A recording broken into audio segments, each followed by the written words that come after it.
দর্শক, বলছিলাম সাকিব আল হাসানের কথা। সাকিব আল হাসানকে গত 13-14 মাসে তার সম্পর্কে যে কথাটা সরাসরি সরকার বলতে পারেনি, অর্থাৎ তাকে ক্রিকেট থেকে বাদ দেওয়া, তাকে ক্রিকেট থেকে নিষিদ্ধ করা, সেই কথাটা এবার সরাসরি বলে দিলেন আসিফ মাহমুদ সজীব ভুঁইয়া। এরই মাঝে বিসিবিতে নির্দেশনা পাঠানোর কথাও বলেছেন তিনি, যেন সাকিবকে ক্রিকেট থেকে নিষিদ্ধ করা হয়। সাকিবকে ক্রিকেট থেকে নিষিদ্ধ করার এই ব্যাপারটা মানে যদি রাজনৈতিক সিদ্ধান্ত হয়, তাহলে সেটা আইসিসিতে যে একটা বিরূপ প্রতিক্রিয়া পড়তে পারে, এইটা একজন ক্রীড়া উপদেষ্টার ওপেনলি বলা যে উচিত হলো কি হলো না, সেই ভাবনাটা কি তিনি ভেবেছেন একটু? সেটাই গুরুত্বপূর্ণ বিষয়। যাই হোক, তার ভাবনা তার কাছে।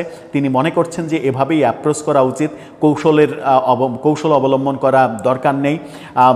তাতে করে ক্রিকেট বিপদে পড়ুক না পড়ুক সেটা ভাবনা নয়, ভাবনা হচ্ছে আদর্শের জায়গা। তিনি তার আদর্শের জায়গা থেকে মনে করছেন যে সাকিব এখন প্রমাণ করেছেন তিনি ফ্যাসিস্টের দোসর, তিনি ফ্যাসিস্টের ধামাধরা, তিনি ফ্যাসিস্টকে ওন করেন এবং ফ্যাসিস্টের পক্ষে তিনি যুদ্ধ ঘোষণা করেছেন।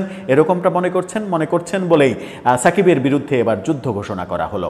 গণমাধ্যমের শিরোনামটা এভাবে হয়েছে, আসিফ মাহমুদের ফেসবুক পোস্ট, ভাইয়া আমাকে জোর করে নমিনেশন দেওয়া হয়েছিল, আমি শুধু নির্বাচনটাই করেছিলাম। অর্থাৎ সাকিবকে ব্যঙ্গ করে তিনি বলছেন যে তার কোনো ইচ্ছা ছিল না নির্বাচন করার, তাকে জোর করে নমিনেশন দিয়ে শুধুমাত্র নির্বাচনটাই করানো হয়েছে, এতে তার কোনো দোষ নেই, এ ধরনের ব্যঙ্গ করেছেন। এবং তিনি এই গণমাধ্যমে এই খবরও এসেছে, তিনি বলেছেন যে বিসিবির কাছে নির্দেশনা পাঠানো হচ্ছে সাকিবকে যেন ক্রিকেট দলে বিবেচনা করা না হয়, ক্রিকেটে তাকে যেন বিবেচনা করা না হয়। তো বিবেচনা তো করা হচ্ছেই না। সাকিব যদি থাকতো এশিয়া কাপে, তাহলে আমরা বেটার ফলাফল করতে পারতাম। গত কিছুদিনে আমরা যে সংযুক্ত আরব আমিরাতের সঙ্গেও হেরেছি, সেই ঘটনা আমাদের দেখতে হতো না।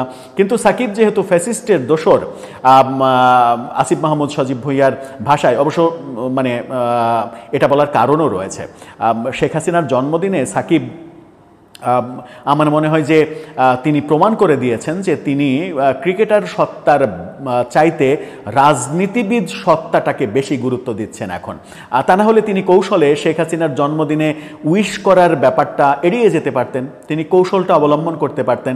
শেখ হাসিনার জন্মদিনে তার সঙ্গে শেখ হাসিনার ছবি দিয়ে ফেসবুকে পোস্টটাকে কেন্দ্র করেই তো এত ঘটনা, এত কিছু।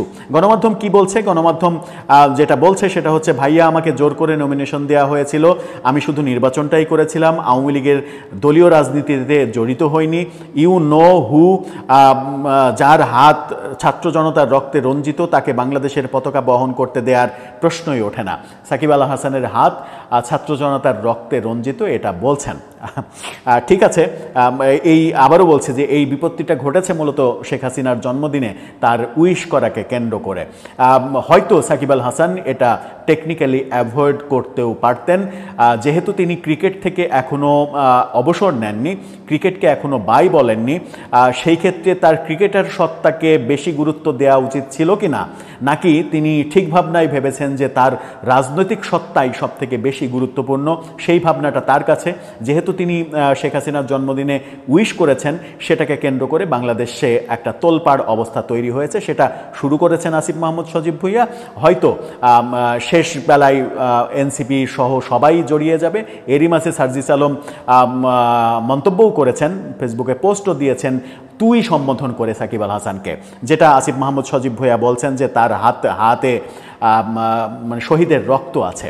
এখন সাকিব আল হাসানের হাতে শহীদের রক্ত কিভাবে থাকলো, সেই প্রশ্ন হয়তো করা যেতে পারে, কিন্তু সেই প্রশ্ন করে লাভ কি? গতকালকে বিকেল 5টায় সামাজিক যোগাযোগ মাধ্যমে ফেসবুকে দেওয়া এক পোস্টে এই কথা বলেন অন্তর্বর্তী সরকারের যুব ক্রীড়া উপদেষ্টা আসিফ মাহমুদ সজীব ভুঁইয়া। পোস্টটিতে তিনি কারো নাম উল্লেখ না করলেও নেটিজেনরা তো স্পষ্ট বুঝেছেন সাকিব আল হাসানকে নিয়েই লিখেছেন। তিনি আরও লিখেছেন, বোর্ডের কর্তারা একাধিকবার রাজনৈতিক অবস্থান পরিষ্কার করতে বললেও তা না করে বরং খুনিদের এন্ডোর্স অর্থাৎ সমর্থন করা ছাড়াও শেয়ার বাজার কেলেঙ্কারি, মানি লন্ডারিং, ফাইন্যান্সিয়াল ফ্রড করা কাউকে কেন শুধু ভালো ক্রিকেটার বলেই পুনর্বাসন করতে হবে?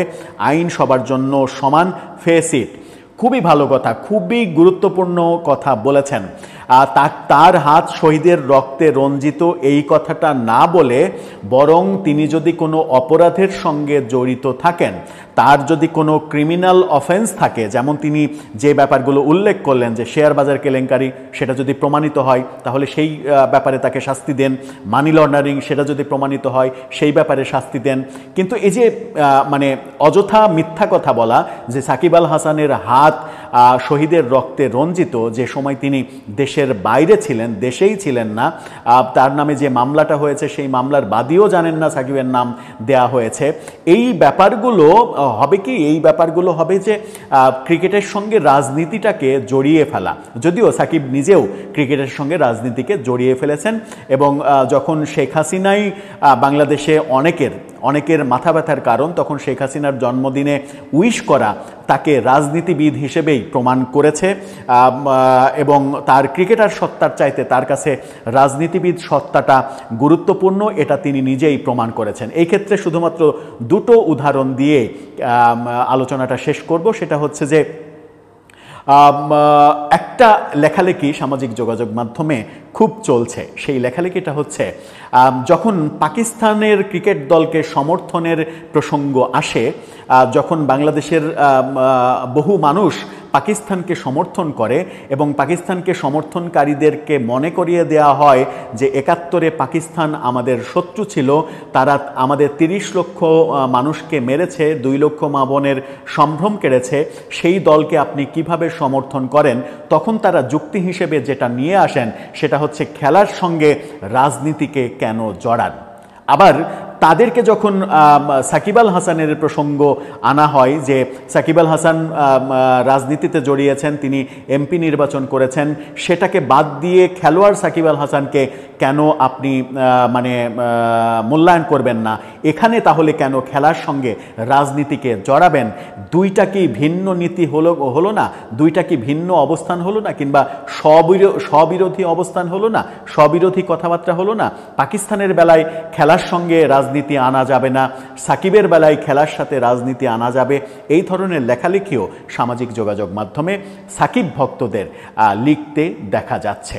যাই হোক, সিদ্ধান্ত সরকারের, সরকার সিদ্ধান্ত নেবেন এবং সরকারের খুব বেশি ক্ষমতাশালী উপদেষ্টা আসিফ মাহমুদ সজীব ভুঁইয়া সিদ্ধান্ত নেবেন। কিন্তু একটা সাবধান বাণী, সেটা হচ্ছে যে বিসিবি, ক্রিকেট বোর্ড, ক্রিকেট এই ব্যাপারে কোনো সিদ্ধান্ত নিতে গিয়ে বাংলাদেশের ক্রিকেটকে যেন বিতর্কিত করা না হয়, বাংলাদেশের ক্রিকেটকে যেন মানে ক্রিকেটের দিকে যেন আইসিসি আঙুল তুলতে না পারে এবং আইসিসি যেন বাংলাদেশের ক্রিকেটকে নিষিদ্ধ করার প্রক্রিয়া ভাবতে না পারে, ভাবার সুযোগ না পায়।